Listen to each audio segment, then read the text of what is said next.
اس وقت براہ راست آپ کو لے چلیں گے معروف عالم دین مولانا تقی عثمانی پریس کانفرنس کر رہے ہیں۔ جب عوام ایک مرتبہ اور معاشرے کے مختلف طبقات ایک مرتبہ یہ طے کر لیں کہ ہمیں آزاد ہونا ہے تو سیاست مجبور ہو کر گھٹنے ٹیک کر آزاد ضرور ہو جائے گی۔ اور ہم چونکہ ابھی تک اس انتظار میں ہیں کہ سیاسی نظام کوئی بہتر آئے، کوئی اچھی قیادت آ جائے تو پھر ہمارے لیے ہمارے دکھوں کا وہ مداوع کرے، ہماری تکلیفوں کو دور کرے، اس انتظار میں ہم بیٹھے ہوئے۔ الیکشن پر الیکشن ہوتے جا رہے ہیں اور ہر الیکشن میں دھاندلی کے نعرے بلند ہوتے ہیں، پھر الیکشن کا مطالبہ ہوتا ہے، یہ سلسلہ چل رہا ہے۔ اس صورت میں میں اس وقت جو گزارش کرنا چاہتا ہوں وہ یہ ہے کہ ہمارے معاشرے کے جو مختلف طبقات ہیں وہ سیاست سے قطع نظر کر کے ملک و ملت کی فلاح و بہبود کے لیے اکٹھے ہوں، جمع ہوں، سوچیں اور سوچ کر راہ نکالیں کہ ہم کس طرح اس غلامی سے نکل سکتے ہیں۔ مثال کے طور پر یہ سودی کا معاملہ ہے، ٹھیک ہے، ہماری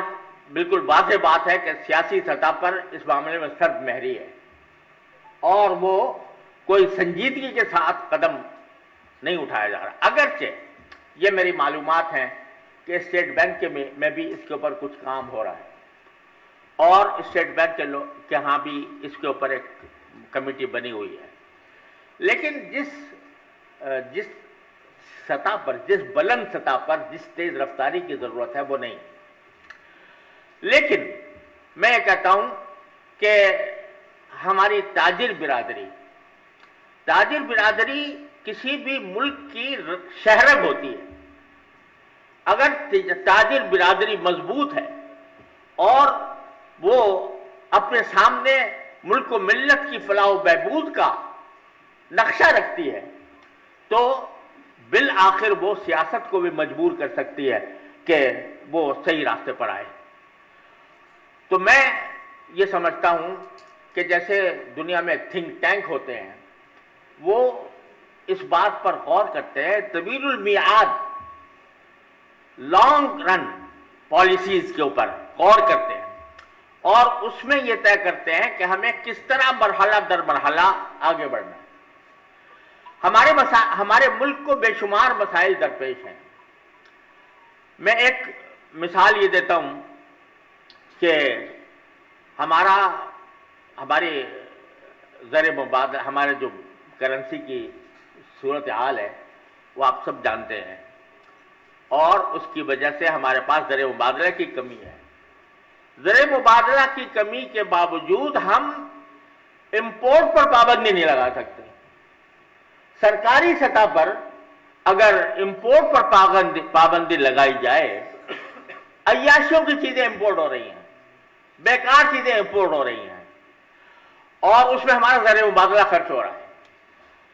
اگر حکومت کی طرف سے امپورٹ پر پابندی عائد کی جاتی ہے تو عالمی طاقتیں درمیان میں آ جاتی ہیں، وہ کہتے ہیں آپ امپورٹ پر پابندی نہیں لگا سکتے۔ اب بھی آپ اس صورتحال میں بھی آپ دیکھیے کہ جو آئی ایم ایف سے معاہدہ ہوا ہے اس کی ایک دفعہ یہ ہے کہ آپ امپورٹ پر کوئی پابندی نہیں لگائیں گے۔ آئی ایم ایف یہ شرط لگاتا ہے، حالانکہ اس کو اگر بالفرض، اس کا کیا فائدہ ہے امپورٹ پر پابندی لگانے کا؟ اس کا کیا فائدہ ہے؟ اس کو تو یہ چاہیے نا کہ میں جتنا قرض دے رہا ہوں وہ مجھے واپس ملنے کی گارنٹی ہو، ایسے حالات پیدا ہوں کہ جس کے ذریعے میرا قرض مجھے واپس مل جائے۔ آپ کہتے ہیں کہ نہیں امپورٹ پر پابندی لگاؤ تاکہ تمہارے پاس زر مبادلہ تمہارا باہر جائے، یہ شرط آئی ایم ایف لگا رہا ہے۔ تو سرکاری سطح پر اگر امپورٹ پر پابندی لگائی جاتی ہے تو عالمی ادارے بیچ میں آ کر رکاوٹ ڈالتے ہیں اور چونکہ ہم غلام ہیں لہذا ان کی شرط ممنوع۔ لیکن یہ بتائیے کہ عوام کے اوپر کون سی پابندی ہے کہ وہ امپورٹڈ اشیاء استعمال کریں، یا تاجروں پر کون سی پابندی ہے کہ وہ ہمیشہ ضرور خریدیں، امپورٹڈ اشیاء کو خرید کر اپنے پاس رکھیں؟ یہ تو کوئی پابندی نہیں ہے۔ لہذا اگر یہ تحریک چلائی جائے کہ تاجر حضرات امپورٹڈ اشیاء کو اپنے پاس نہیں رکھیں گے، جو عیاشی کی چیزیں ہیں، جو غیر ضروری اشیاء ہیں، جن کے اوپر ہمارا زائر مبادلہ فضول ضائع ہو رہا ہے، اس کو ہم اپنے پاس نہیں رکھیں گے اور امپورٹڈ چیزیں ہم نہیں منگوائیں گے، اور خاص طور پر وہ امپورٹڈ چیزیں کہ جو ایسے دشمنوں کی مدد کر رہی ہیں جو مسلمانوں کا گلا کاٹ رہے ہیں، ایسی امپورٹڈ چیزوں کو اپنے اوپر ہم نہیں منگوائیں گے۔ حکومت اگر پابندی عائد کرے گی، بین الاقوامی طاقتیں روک دیں گی، لیکن اگر تاجر اور عوام یہ فیصلہ کر لیں کہ ہمیں امپورٹڈ چیزیں نہیں استعمال کرنی، تو پھر وہ امپورٹڈ چیزیں آنا بند ہوں گی۔ اور تاجر حضرات یہ فیصلہ کر لیں کہ ہمیں اپنی ملکی مصنوعات کو فروغ دینا ہے، جو برانڈ باہر کے چل رہے ہیں ان برانڈ کا مقابلہ کر کے اچھی کوالٹی کی چیز ہم اپنے برانڈ کی، پاکستان کی ملکی مصنوعات کی دنیا کے سامنے لائیں گے اور اب اپنے عوام کے سامنے لائیں گے، تو ہزار وہ پابندیاں لگائیں، پابندیاں لگانے نہ دیں، لیکن ہم عمل سے پابندی لگا سکتے ہیں۔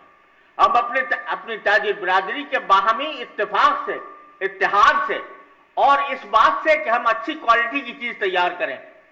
اور نئے برانڈ تیار کریں، اس کے ذریعے ہم یہ مسئلہ حل کر سکتے ہیں۔ کہ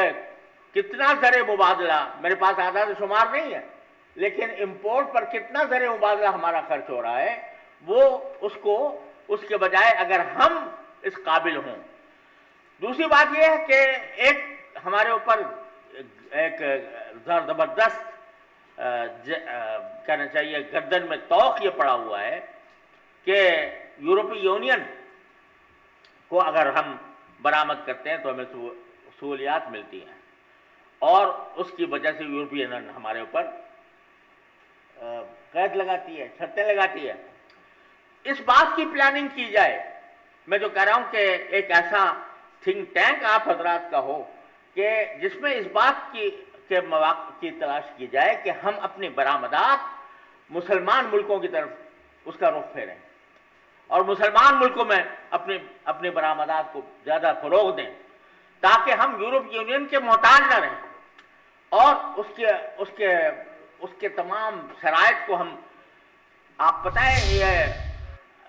آپ حضرات کو شاید علم ہوگا کہ یورپ یونین نے جو ہمیں کوئی تھوڑی سی مراعات دی ہوئی ہے، اس میں جہاں تک مجھے معلوم ہے، مجھے پوری تحقیق نہیں، آپ حضرات کو شاید زیادہ بہتر جانتے ہوں گے، اس میں یہ شامل ہے کہ آپ اپنے ملک میں LGBT کو فروغ دیں گے۔ یہ شرائط میں شامل ہے کہ آپ LGBT کو فروغ دیں گے۔ اب اگر ہم اس شرط پر برآمد کرتے ہیں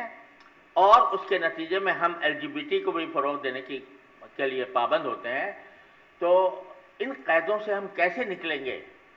اس کے لیے ہمیں ایک ایسا فورم چاہیے جس میں ہم اس بات کو تلاش کریں کہ ہم اپنے مسلمان ملکوں کے ساتھ برآمدات کو فروغ دینے کی کوشش کریں۔ اس کے لیے اگر سفر کرنا ہے سفر کریں، دوسرے مسلمان ملکوں کے اندر جائیں، وہاں کی تاجر برادری سے تعلقات قائم کریں، تو اس کے نتیجے میں پھر ہم پر ان پابندیوں کے بغیر ہم برآمدات کرنے کے قابل ہو سکیں گے۔ درآمدات میں اپنے اوپر خود پابندی عائد کریں بجائے سرکاری پابندیوں کے۔ برآمدات میں ہم دوسروں کے ساتھ، اسلامی ملکوں کے ساتھ تعلقات قائم کر کے، غرض یہ کہ ہمیں اپنی سوچ کا ایک رخ بدلنا ہوگا ان حالات سے نکلنے کے لیے۔ مایوسی کسی چیز کا حل نہیں ہوتی۔ مایوسی کے بجائے اپنے حالات کو اس طرح ڈھالنے کی کوشش کرنی چاہیے کہ جس کے ذریعے ہم ان پابندیوں سے، ان غلامی کے شکنجوں سے ہم اپنے آپ کو نکال سکیں۔ لہذا میری گزارش یہ ہے، آپ نے بھی، جناب چیئرمین صاحب نے بھی فرمایا کہ کیسا کمیٹی ہو، میں کہتا ہوں کہ وہ تھنک ٹینک ہو آپ حضرات، اور وہ صرف